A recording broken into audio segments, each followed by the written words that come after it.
Шында сенбеген аябай суыч да.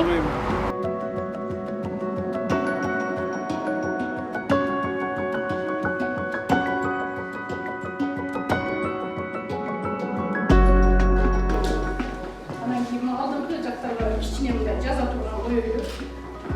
Муну совсем биздин облустук китепхана 7 миллион менен иштейбиз. Это зарплата, это благоустройство, это ну что-то жашоо ошол.